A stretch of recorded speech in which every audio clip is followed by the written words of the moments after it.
Welcome to FNGMAT's Ask Atul Jose series. I'm Atul Jose.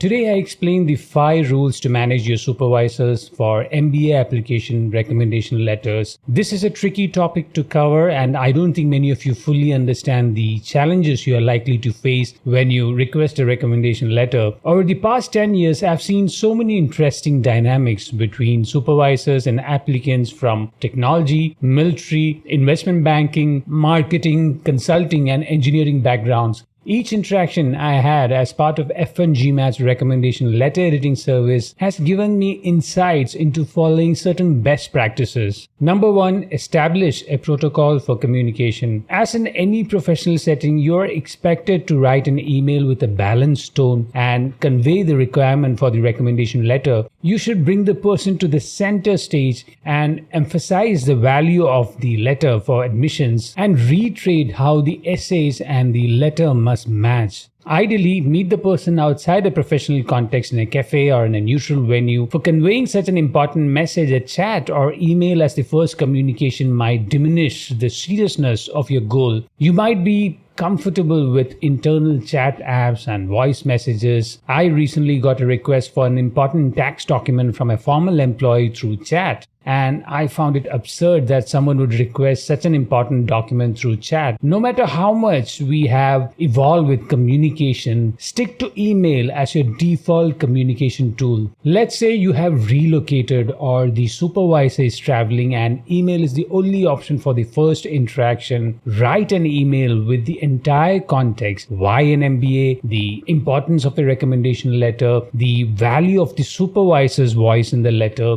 and the necessary documents that would help them write the letter. In our case, we share the guideline document. Make it very clear the expected deadline, the process, and whether they are open to consultants collaborating for the recommendation letters. Once an email is sent, you either get a favorable, not a favorable, or silence as a response. The silence could be a no, or the person is not comfortable continuing the communication through email, at least the initial communication, or they have some unresolved issues with you, or they might be too busy traveling or taking care of other priorities, especially if they are in a CXO role. Number 2, manage ego clashes. Most supervisors will say yes to your request, but when you start the process, they will quote a few roadblocks like rules of advising them. Some are open to working with consultants like me, but some might not be so open. I had this one case where a Harvard MBA alumnus who was the supervisor said, I will listen to one iteration of your edit, but then I'm not comfortable taking more edit advice. This was a fairly older gentleman, so I don't know if it was the age that played into that ego, or was it about following rules as an entrepreneur, or just the ego of listening to another person giving you advice on writing a recommendation letter. I'm pretty certain the person had written many recommendation letters in his time, but it was an interesting experience where a person is trying hard, really hard, not to let his ego come in between what he could do for his employee. In such cases, what we do at FNGMAT is offer a guideline document. So this way, the supervisor gets a document with a clear to-do list and traits that they need to highlight for each school. A few examples of the applicant's contribution to the project, to the team, and to the organizations are also highlighted in the document. So any supervisor who shows hesitancy to collaborate with consultants or with an external editor, the guideline document that we provide at FNGMAT is an ideal deliverable for the supervisor. Then there are those supervisors who are maybe just 2 to 3 years older than you. If they have an MBA and a realistic understanding of the value of the program, the ego for such supervisors come if they are from a tier 2 school and the schools you are targeting is an M7 school. Even within M7, there is a hierarchy. They know the exact value of their recommendation letter. It is to improve your odds for success at a rate much higher than what they are likely to achieve. This could lead to some friction, but if the supervisor is a balanced individual, you don't have to worry about the person turning hostile. The biggest challenge, however, is for those supervisors who have no master's or an MBA degree. They certainly know the career stagnation they are likely to face or are already facing it. For many, this ego from insecurity is unlikely to happen, but I've seen it happen quite a few times with trivial excuses to stall the recommendation letter writing process. I've heard excuses like there's a protocol for receiving emails from external organization, that is the organization that the consultants represent. Many just submit the letter even after requesting not to submit without a discussion with the applicant or a consultant, and some might very subtly include weaknesses that could jeopardize the entire application. It just takes a line or two to contradict the entire narrative you might have built for the essay. So whatever be the circumstances, make sure that a consultant or an editor is reviewing or at least reading the letter before submitting it. Number 3, accept the role reversal. If you look at the entire recommendation letter writing process, you are supervising your supervisor, obviously not too aggressively, but eventually you have to send follow-up emails, nudge them with tips, and perhaps even meet them to understand the challenges of completing the letter. So when the roles are reversed, a common mistake I see is the applicant hesitating to send follow-up emails, calls, or even messages, fearing that such follow-ups could annoy the supervisor. Many try to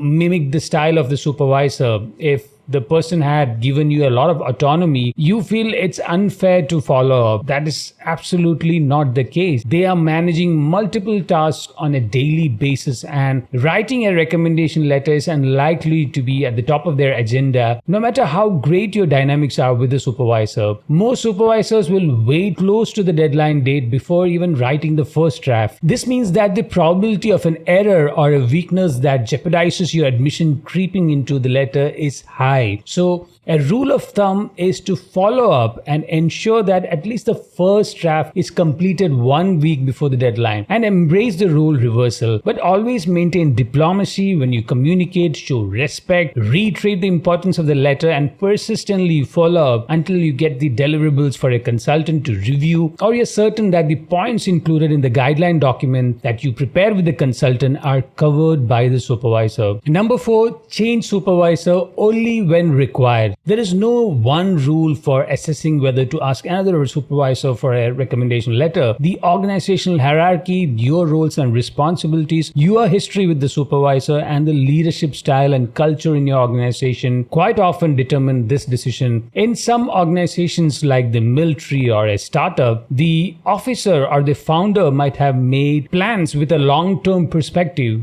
Even the promotion might be an incentive for you to stick around. So when you share a plan that disrupts their talent strategy, they might react negatively, at least initially. Let the tension ease a bit, then you approach the supervisor in a week. Just remember that they believed in you. That's the reason they made long strategic plans with you in mind. But because the initial reaction is that of a betrayal, you might feel that the supervisor might not write a letter. I've seen that after the initial reaction, most supervisors are happy to write a recommendation letter, capturing the unique strengths of the applicant. I've also seen applicants overreacting when faced with slight delays or a few roadblocks. Some supervisors are in fact passive-aggressive in the way they demonstrate their disinterest in supporting your career goals. So if you have followed our strategy to split round 1 and round 2 target schools, you might have already experienced the reality of working with the supervisor in round 1. And when you're preparing for round 2 by the end of November and the first 2 weeks of December, review that experience. And if you notice a lot of conflicts and unnecessary follow-ups, even to make them do the bare minimum, it is time to find another supervisor. Number 5, focus on the narrative. It's very important that you reflect and understand what happened during your tenure with the supervisor. If in all the projects you had a visible contribution, then you don't have to worry about approaching the supervisor. But let's say one project didn't achieve the desired result one had anticipated, and another you did exceptionally well, then you can strategically include the weakness narrative for the project that didn't do as well. The weakness narrative of the feedback given by the supervisor and the corrective steps you have taken question require cooperation from the supervisor. They could very easily cite an example that touches on a lack of maturity or weakness in communication, both of which can jeopardize your admission chances. If you can't directly guide them, you can cite your consultant saying something like, "My consultant suggested that the weakness about my reaction is not appropriate for an MBA application." This way, you have a scapegoat in us, the consultants, and your relationship with the supervisor is intact. You must be very careful not to overdo the management of the weakness part. This is an area where the supervisor can get a little annoyed with you. They would feel that the integrity of the application process is violated when you suggest another weakness that is less detrimental to your admission chances. One way to neutralize this problem is to share an overview of the narrative that you have used for the essay, not the actual essay,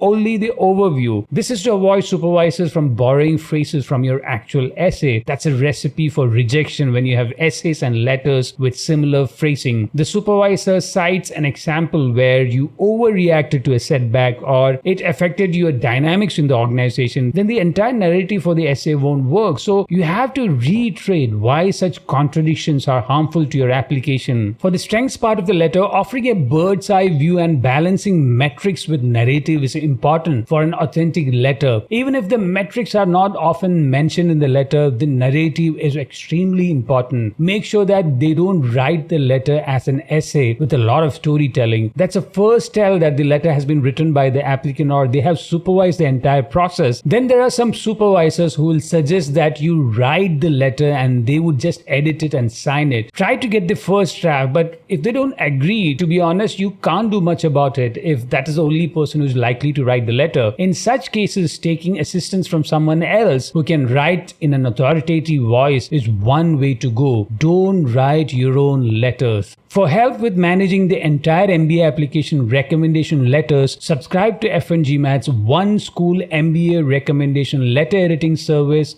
at store.fngmat.com/recommendation-letter. If you need help just with one supervisor, subscribe to FNGMAT's One Supervisor recommendation letter editing service at store.fngmat.com/one-recommendation-letter.